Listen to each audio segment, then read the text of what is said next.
The planet closest to Earth and second from the Sun is Venus. Sometimes Venus has been called Earth's twin, but the second planet is far from being our world's twin, as we will see in this program.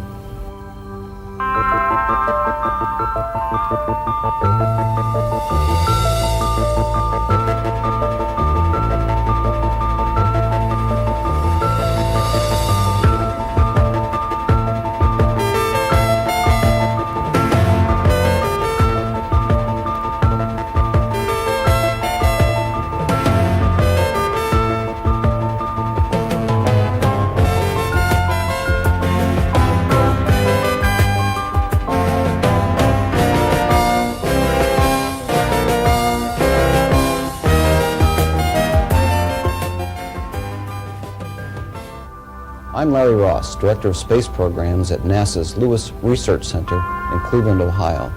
And I'm your host for this third program in a series of 13 called Journey Through the Solar System.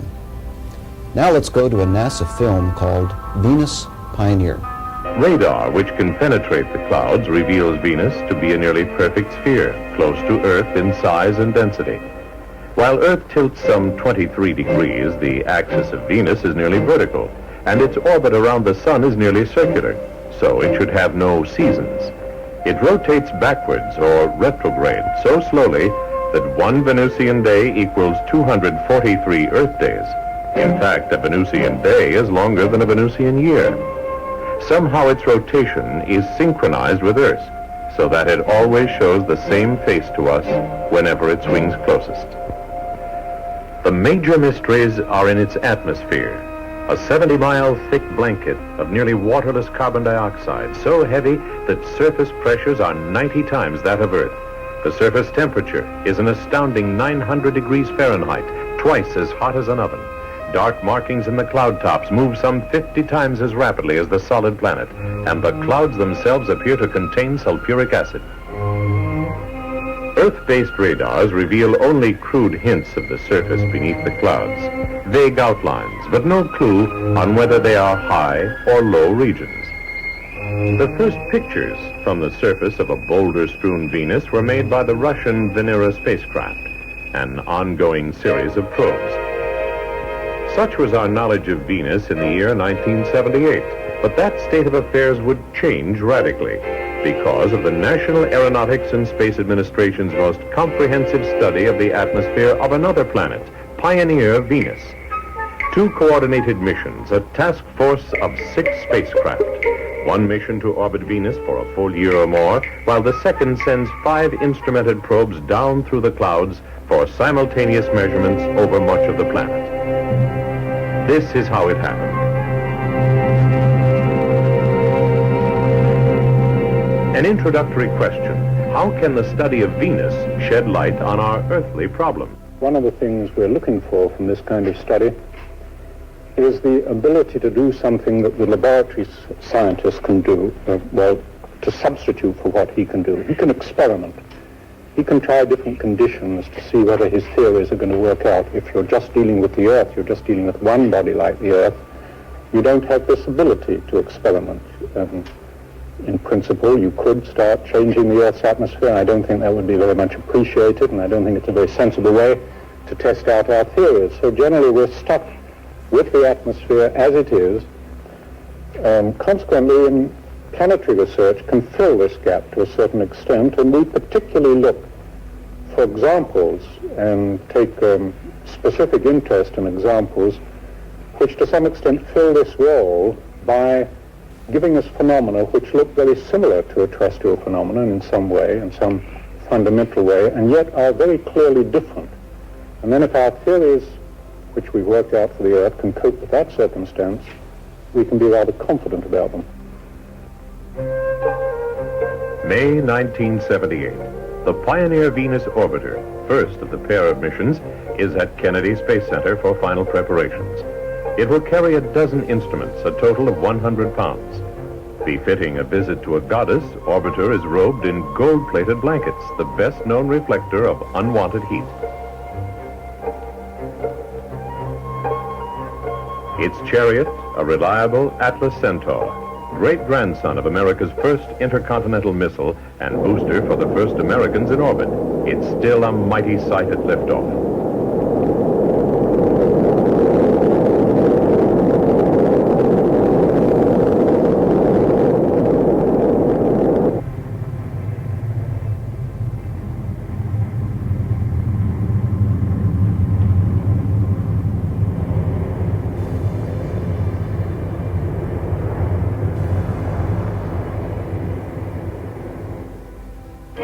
Setting off on a leisurely route to Venus, the orbiter chases its target more than halfway around the solar system, en route for more than half an Earth year.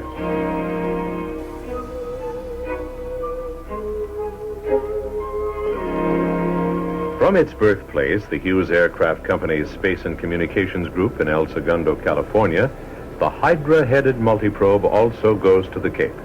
Here, in last-minute preparations for launch, it meets the press. In all, 18 science experiments ride the 5 parts of the multiprobe.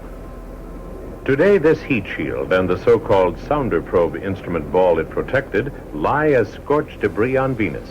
Last chance for pictures. It also carries precious cargo to Venus, including this diamond, ground into an instrument window. Diamond is the only infrared transparent substance that can withstand the heat and pressure of the Venus atmosphere. Multiprobe's turn comes the night of August 8, 1978.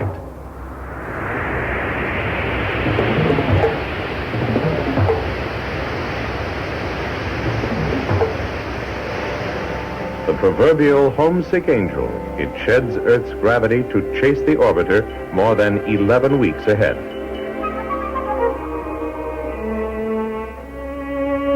On this cosmic merry-go-round, the multiprobe takes a different route through the gravity wells to arrive at Venus only 5 days behind orbiter. Near the planet, it will release the large sounder probe and 3 small probes. The drum-shaped bus itself comprises the 5th probe. It will burn up in the cloud tops. But first, the orbiter must be trapped into its proper orbit, the first moment of truth. Orders for this complex maneuver originate here at NASA's Ames Research Center near San Francisco. Within this building is the Pioneer Mission Operations Center, headquarters for this as well as all previous Pioneer space missions. ACMO. Will you enter a base time of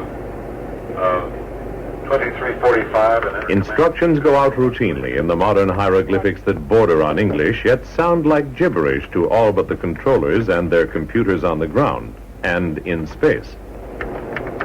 1 Alpha Echo 0005. 1 Alpha Echo 0005. CMO, ACMO. CMO? Loaded and verified.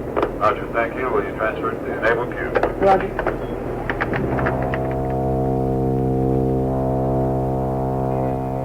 Nearing Venus and some 40 million miles from Earth, the 2 spacecraft listen to and heed their radio commands.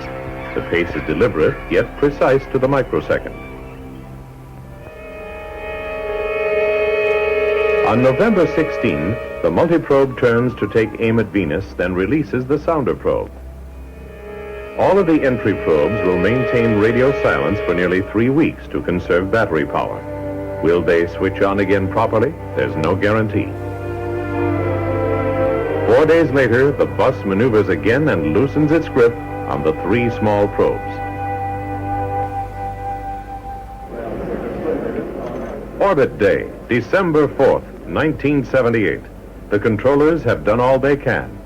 On the far side of Venus, an onboard computer must fire a retro rocket at precisely the right instant, in the right direction, for the right duration. It's known as a burn. Telemetry from spacecraft continues to be normal, with no indications of any difficulties with command memory. SSI at 16.6. Copy that. I see no data yet.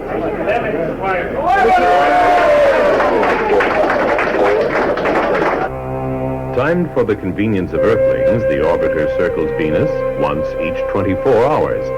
Its low point deliberately dips into the very fringes of the atmosphere, while its long outer loop provides a vantage point for other instruments.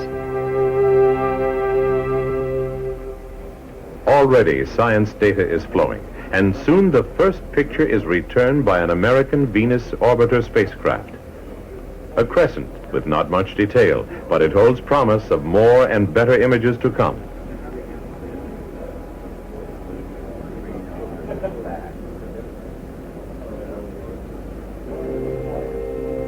As the orbiter watches overhead, the calendar closes in on December 9. The clock counts down to the single hour during which the 4 entry probes will taste the Venus atmosphere, feel the heat and pressure, and chart the weather on this neighbor planet.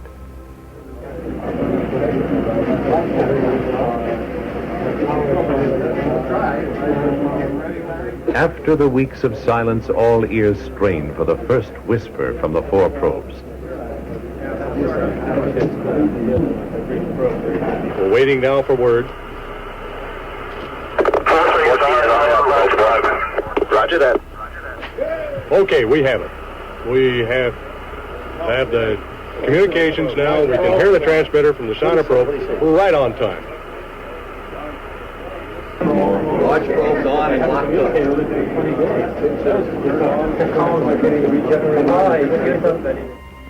Drawn in by the Venus gravity, the sounder probe disappears into the sulfuric acid clouds. Dante's Inferno straight ahead. Past the main entry heating level, the probe sheds its heat shield and deploys its parachute. Instruments sniff the clouds, then relay their data straight home. Even as the computers spew their first inscrutable numbers, the scientists sense new mysteries and choose their words with caution. Okay, that's mass 64. Don't say that's SO2. There's a peak in mass 64. Now, where's 128? Well, everything's working great. They're all coming down now. The parachute worked, and I guess we've got about 30 more minutes of just drifting down very slowly. It's going to take 30 minutes to go through that soup up there, and it is soup. I heard it's over 300 degrees already where we are, centigrade. Pressures are going up, but everything's working just like it was planned. I don't know how we can ask for anything greater. After 17 minutes beneath the parachute, the sounder releases and free falls through the ever thicker and hotter atmosphere. Next question, will it survive the shock of landing and still send data? The probes weren't designed to, but it would be a nice bonus. Impact, probe 4. Impact. Yeah, they see the impact. Roger that. They've seen the impact. They were a few seconds early. No, we lost it. You lost it. Launch probe is gone. We have no more data coming in.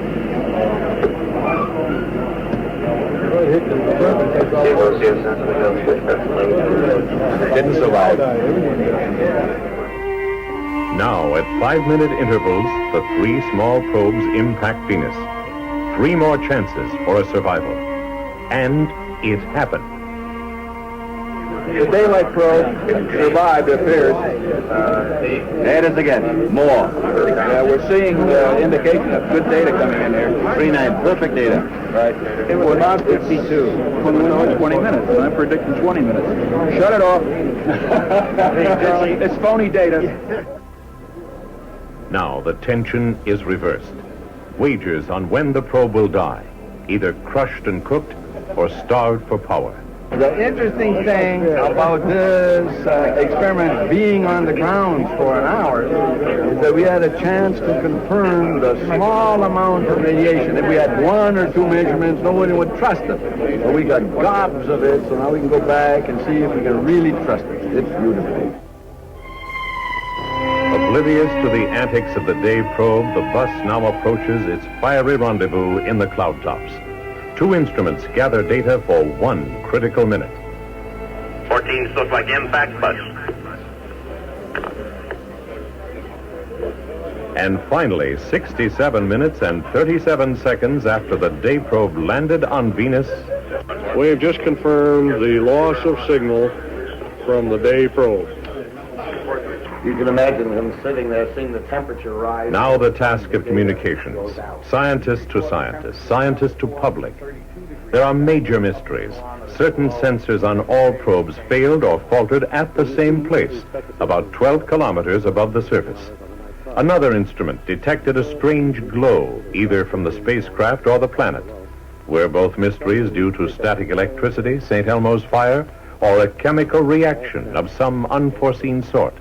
We may never know. It's not condensable at any of the temperatures we see, and so there must be some rather potent chemical effect. Within the wealth of chemistry data on the Venusian atmosphere, some surprises, but the promise of understanding to come later. There's apparently very little water vapor today, which leaves the question open, did Venus ever have oceans, and if so, where did they go? And there was one chemical finding that may shake the foundations of traditional thinking. Perhaps the most outstanding result is the discovery that the atmosphere of Venus contains anywhere from 20 to 200 times as much neon, argon, and krypton as does the atmosphere of the Earth, whereas it contains just about the same amount of nitrogen and carbon dioxide.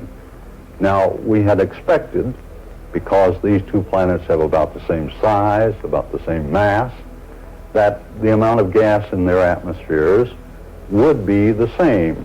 The fact that we haven't is going to force us to revise our theories of the origin of the planets and the origin of the solar system.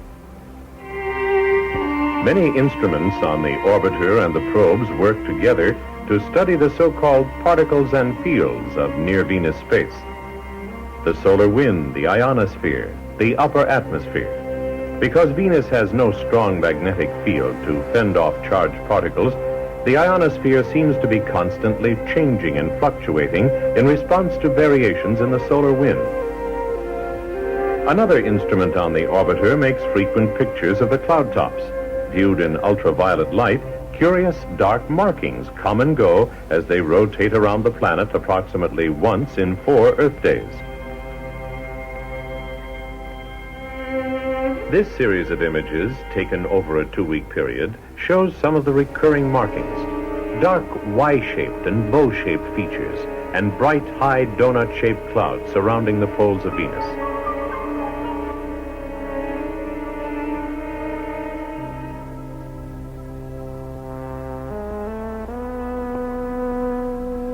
Some of the most important new information comes from sensors on the probes as they sample conditions at points thousands of miles apart. They found changing, often violent winds at different levels in the clouds. They found that most of the incoming heat from the sun is absorbed within the densest clouds, although a small amount reaches the surface. And they found that below the clouds, the air is free of dust particles, and the temperatures and pressures are virtually the same all over Venus.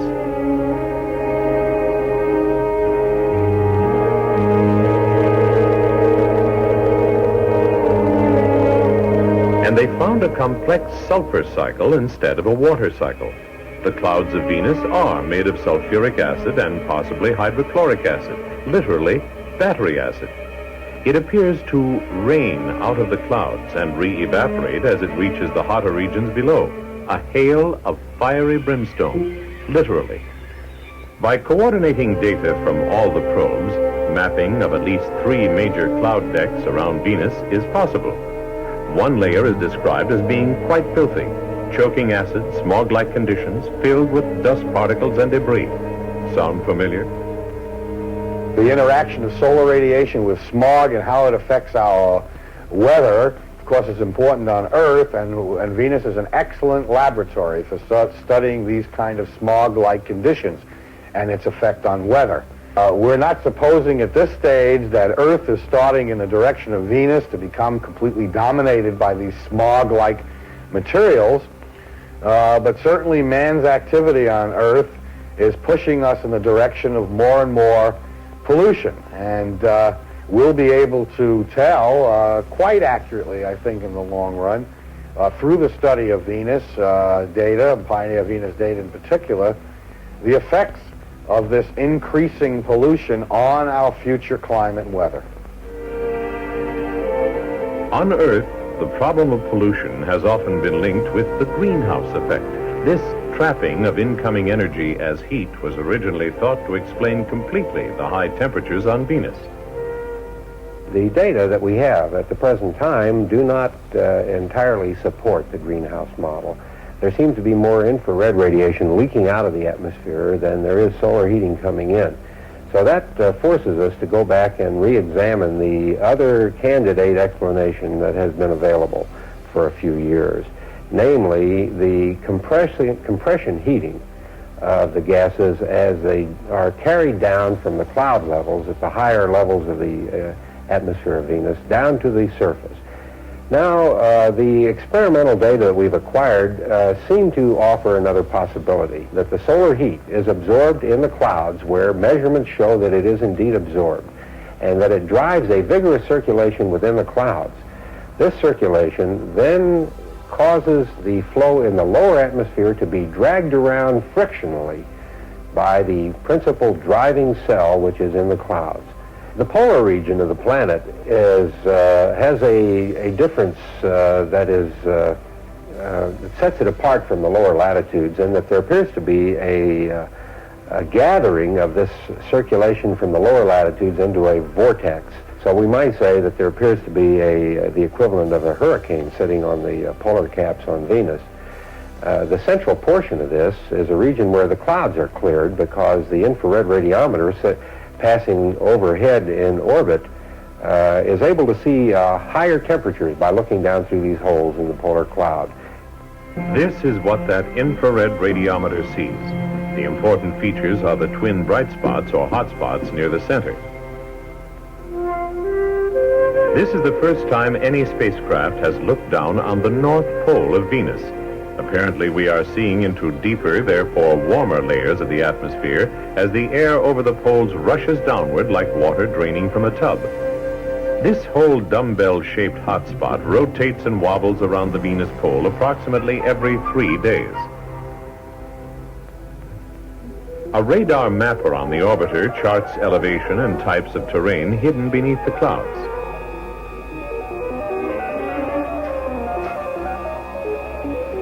This is a map of Venus made by ground-based radars, and we're going to talk about 3 different areas that we've looked at with the Pioneer Venus spacecraft. This great northern feature, a region called Beta, and then an area near the Venus equator. The northern area was called the pear-shaped basin. When we got elevations from the Pioneer Venus spacecraft, it turned out to be a great plateau. Then there's a bright spot that's called Maxwell, and it turned out to be a high mountain range. So this great plateau is uplifted more than a mile above the Venus surface, and it has 3 great mountain ranges, one on the north, one on the west, and one on the east. This mountain range stands higher than Mount Everest does on the Earth. This great plateau is twice as big as the Tibetan Plateau, which is the biggest one on Earth, and it stands more than 3,000 feet higher. So this is a planetary scale feature. Just west of there is what we think a great fault zone that breaks the crust of Venus and extends for something like 4,000 miles. It has 2 great volcanoes along it. We think they're volcanoes. They have about the right slopes, and they stand more than a mile above the surrounding surface. We got a picture of the surface of Venus with the radar altimeter in the so-called imaging mode, and we've been able to compare that image with the ground-based images, and they match very closely. We'll keep going and get a strip like this all the way around the surface, whereas the ground-based radars can only see a short section. The most interesting thing about this picture are the round dark spots with little bright spots in the center. We've gotten altimeter traverses across them, and they look like depressions, and that means they may be impact craters. And we have impact craters on the Moon, Mars, Mercury, and the Earth, and it looks like we have them on Venus also. The importance of the preservation of the impact craters is that on all the other planetary bodies, the big impacts took place in the far distant past. That would say that this is very ancient Venus crust. The great plateau and volcanic mountains and fractures of the Venus crust and the gravity anomalies all say that the Venus is a very active, dynamic planet. Maybe a little less, maybe a little more than the Earth. It's a little too early to tell yet, but it does say that it's a very interesting place, and we're looking forward to continued observations. To an artist, Venus looks like this: craters, mountains, and volcanoes, the source of the sulfur that colors and pollutes the clouds. Virtually continuous lightning from unknown origins, igneous rocks, basalts, and granites, probably involved in continental drifts that dwarf Earth's grandest features. Pressures like the bottom of an ocean, temperatures to melt tin, lead, zinc.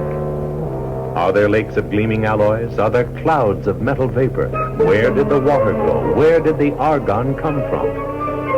As always, the rule remains: for every answered question, a dozen more arise. Our universe is a curious place. Men of science and of far vision will persist, must understand.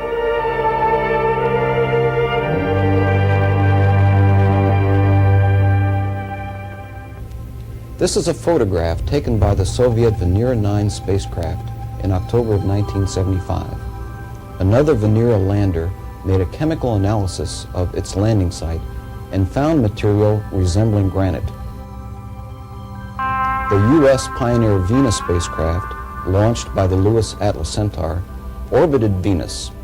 Radar was used to penetrate the thick clouds and give us images of the surface. The lower regions are blue. Yellows and reds show higher plateaus. Reaching as high as 11 miles above the blue parts is Ishtar Terra. It's about the area of the United States. Beta Regio has two extremely large volcanoes, together more extensive than the Hawaii Midway volcanic chain on Earth. We have much still to learn about Venus. Is Venus, for example, at a stage which will eventually approach Earth-like conditions? Or is it geologically dead and unchanging? This is Larry Ross saying goodbye from NASA's Lewis Research Center in Cleveland, Ohio. Next time, we will examine our home planet, Earth.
There is a blue, shimmering, jewel-like planet called Earth.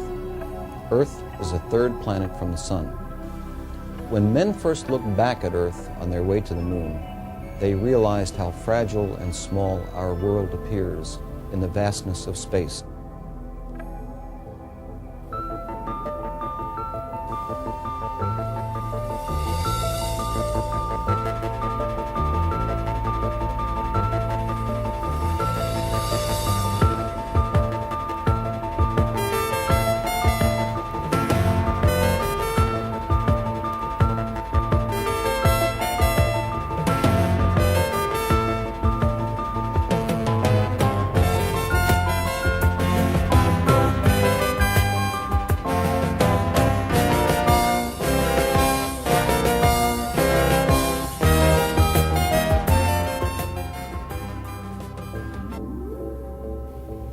Clearly, the study of Earth and its thin protective atmosphere is important for us to pursue.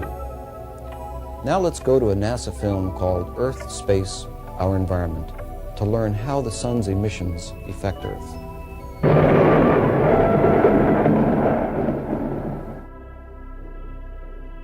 Weather and climatic changes, atmospheric pollution and disturbances of the ozone layer, worldwide magnetic storms that disrupt radar and radio, telephone communications, and even cause power failures.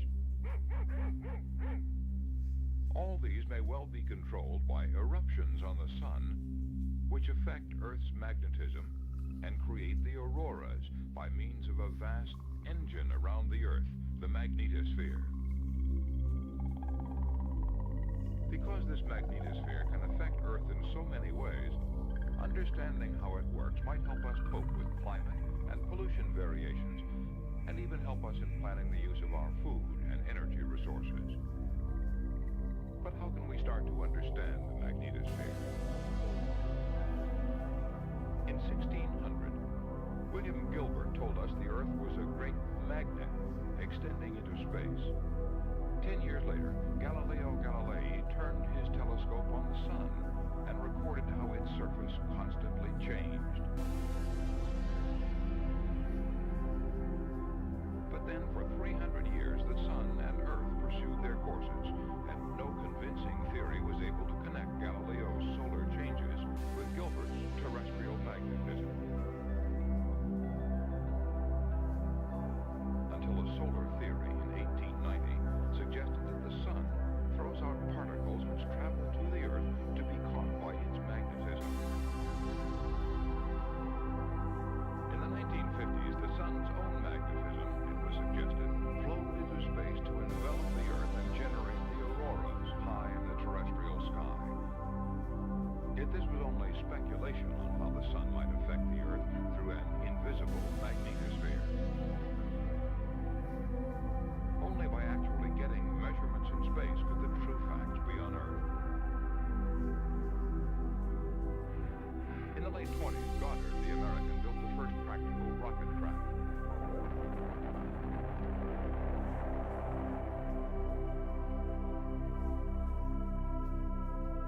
The Russian Sputnik was the first space success.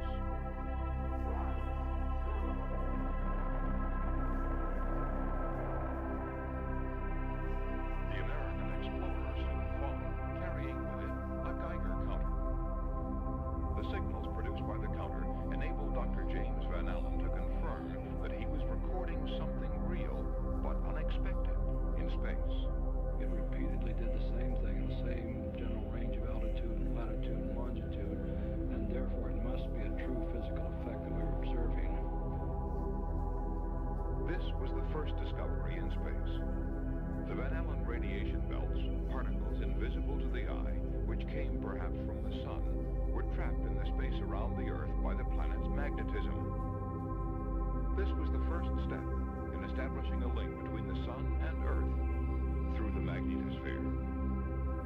And when the radiation belts were discovered, I was very keen on the idea that the fast particles from the sun would be able to fill these radiation belts, and that the stored particles we were seeing there were in part, or perhaps in major part, coming from the sun. And so the paper in which the word magnetosphere was coined was that there would be a region around the Earth where the Earth's magnetic field dominated the circumstances. The first concept of the magnetosphere was that of a region where Earth held particles that were captured from the sun. But did these particles really come from the sun?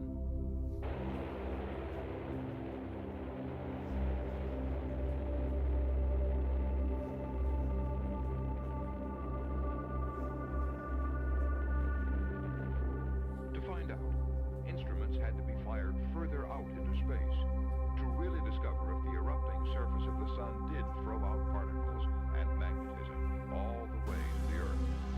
And from space, this answer came back. Streams of particles flowed from the sun, dragging out the sun's magnetism, a solar wind rushing into space. But Earth's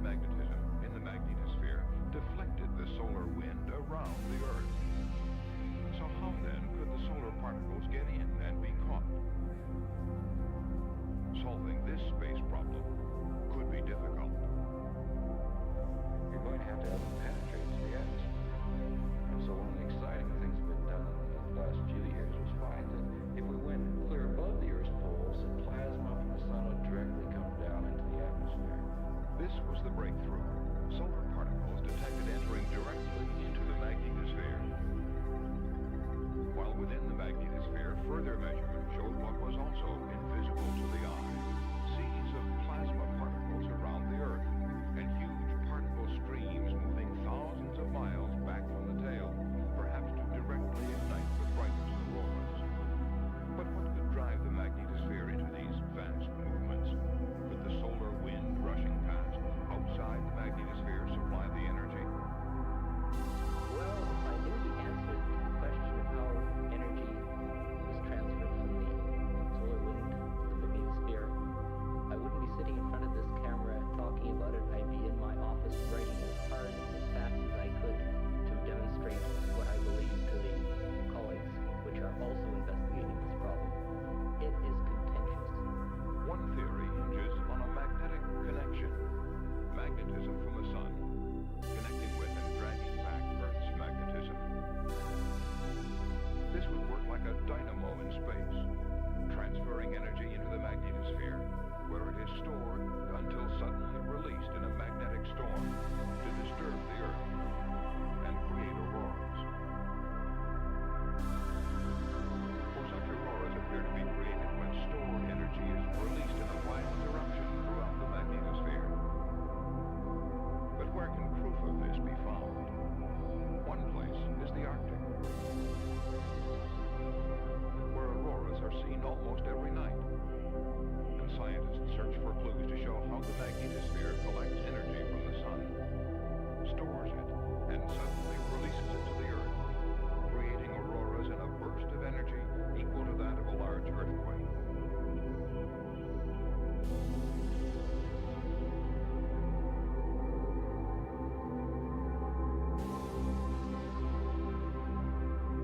So analysis today concentrates on finding how the magnetosphere works and, in particular, what triggers its energy releases.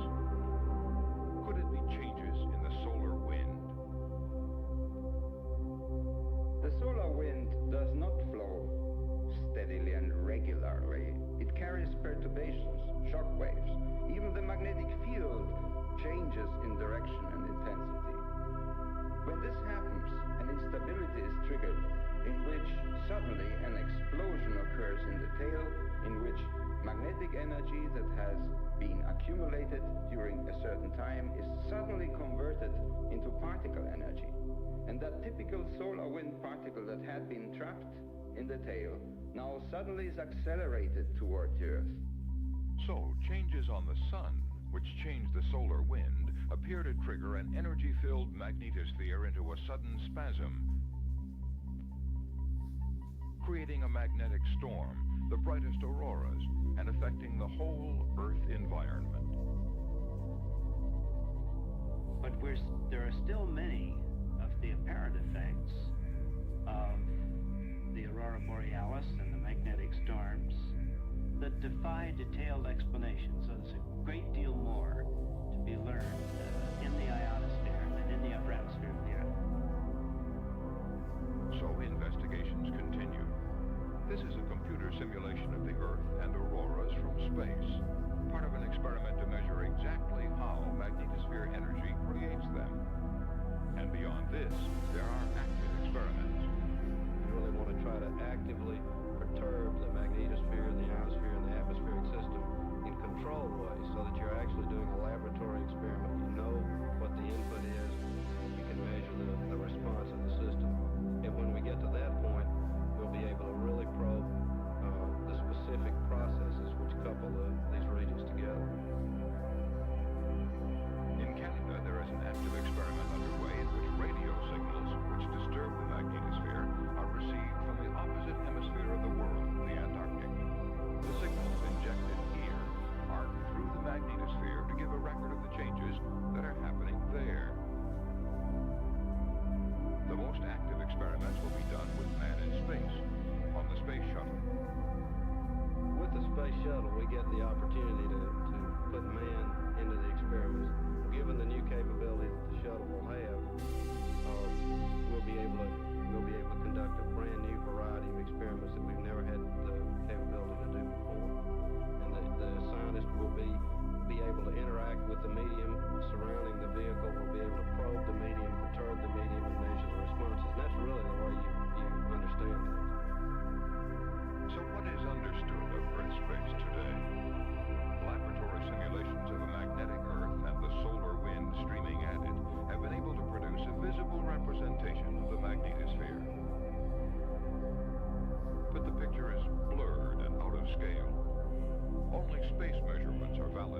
constructing a crude diagram of the magnetosphere and its movements. Simplified images of this complex engine in Earth space, where until recently there was thought to be only empty stillness. This is, however, a gauge of our present-day understanding and ability to predict how changes on the sun will, in some ways, affect the magnetosphere and Earth environment. So today, at forecast centers like this, the sun is kept under watch around the clock. Activity in region 331. What kind of activity you have?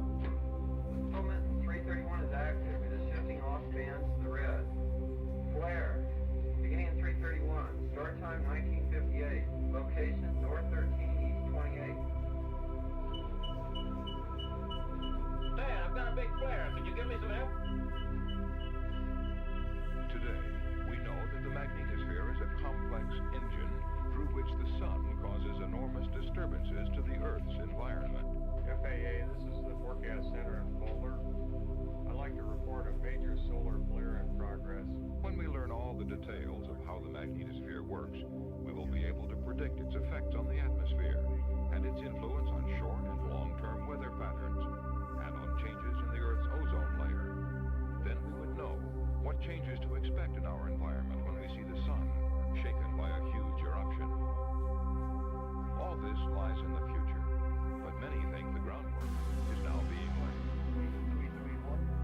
Ecology, the balance of nature, is important to all life. One of the tools we can use to monitor this balance of nature on Earth is the satellite. Satellites can be used to observe our planet from a high vantage point. A NASA film called Remote Possibilities tells the story. From far out in space, the Earth appears serene and beautiful, displaying no hint of our crowded planet's many problems.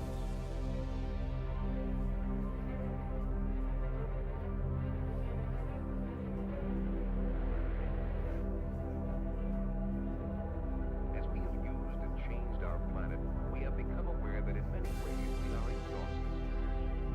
exhausting our food supplies, our sources of energy, our natural lands, exhausting the potential of even the once seemingly limitless oceans. Management of Earth resources is at a critical stage. It has never been more important that we understand the environmental relationships of our planet. Scientists are striving to apply the technology of the space age, the quest for more and better information about these complex relationships. In 1972, a new kind of satellite left the launch pad and rose to an altitude of 910 kilometers from Earth. There it settled in a circular orbit around the planet. This satellite, called Landsat, opened a new era of Earth resource management. Landsat's recordings of the Earth's surface are not photographs as we usually think of them. They are images. Images formed using the techniques of remote sensing, that is, sensing from a distance. We're all familiar with remote sensing. You're using a remote sensor to do this film. Landsat uses another kind of sensor, an oscillating mirror, which captures the light reflected from the Earth's surface. Different areas of the Earth's surface reflect varying amounts of light.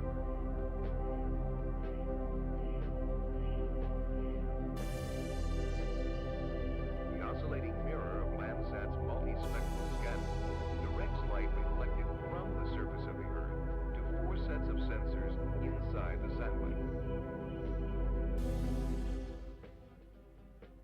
Each of these 4 sets of sensors is sensitive to a different wavelength of light. Light as perceived by our eyes is only a part of the electromagnetic spectrum. Other parts of this spectrum include ultraviolet light and infrared light. Landsat is sensitive to the red and green bands of light in the visible spectrum and to 2 infrared bands. These are the wavelengths of light called spectral bands, which are used to create Landsat's unique images. An astronaut can bring back film when he returns to Earth, but Landsat orbit for years cannot. Instead, it transmits signals which are used to form images.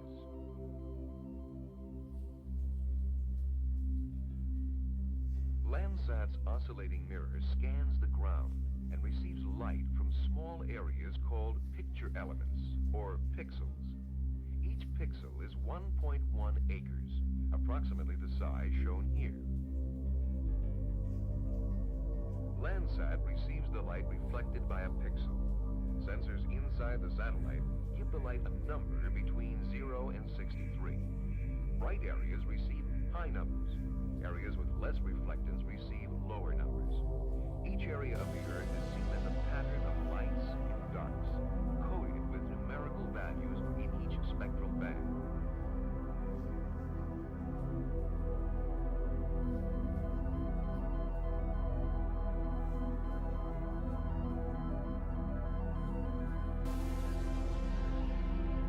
Landsat sends these numbers to receiving stations on Earth, where technicians record them for future use.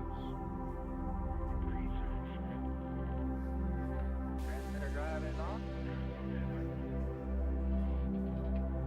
Two-way, go for command. 1355, 24. Make pre-order, 1359, 52.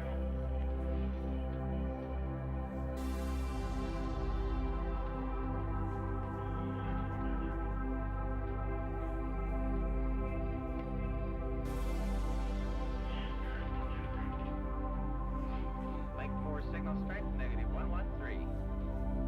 The numerical information is received and stored on tape, which can then be used to make images on film.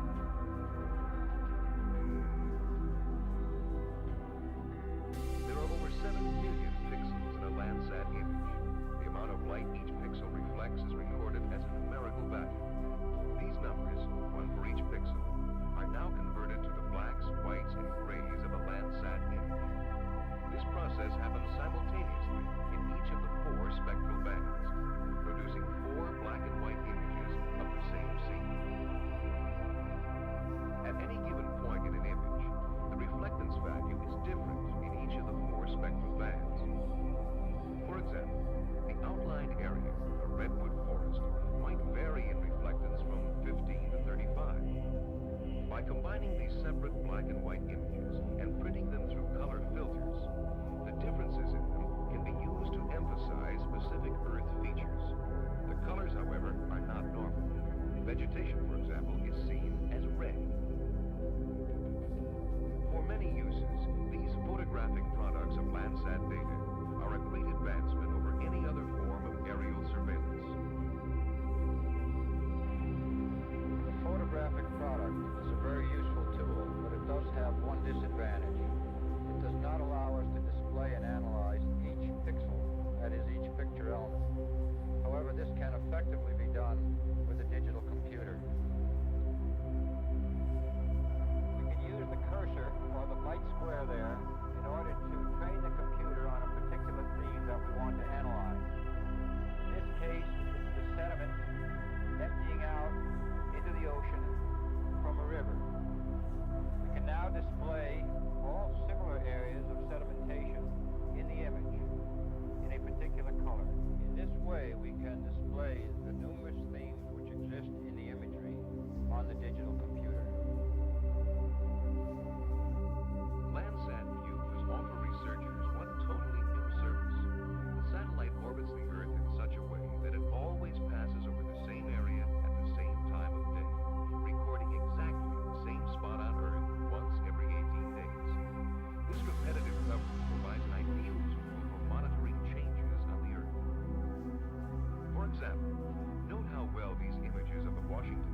Landsat images are providing new sources of information about many different kinds of Earth resources.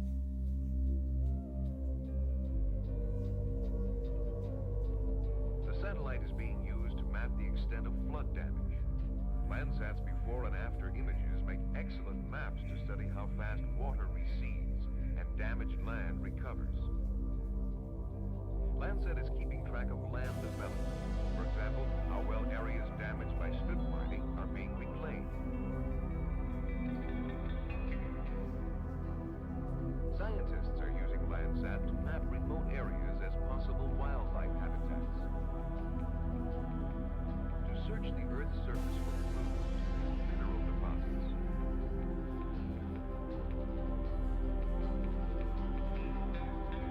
To inventory the world's agricultural crops so that food and fiber resources can be better managed.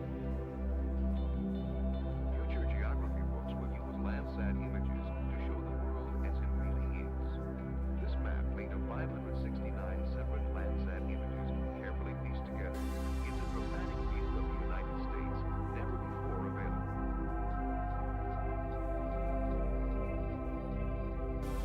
Perhaps it is Landsat's beautiful views of the Earth which remind us most of all that the Earth is a treasure.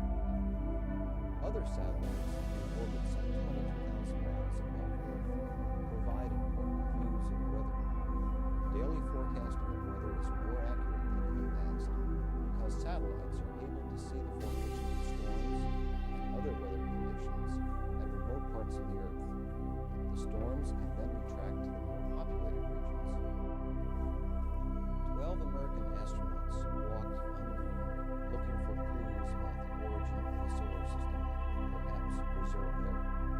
But first, we had to photograph the moon from close range and land probes to see if it was safe for man to land. During our next program, assignment Shoot for the Moon, we will see how the moon was studied before men went there. This is Larry Ross saying goodbye from NASA's Lewis Research Center in Cleveland, Ohio.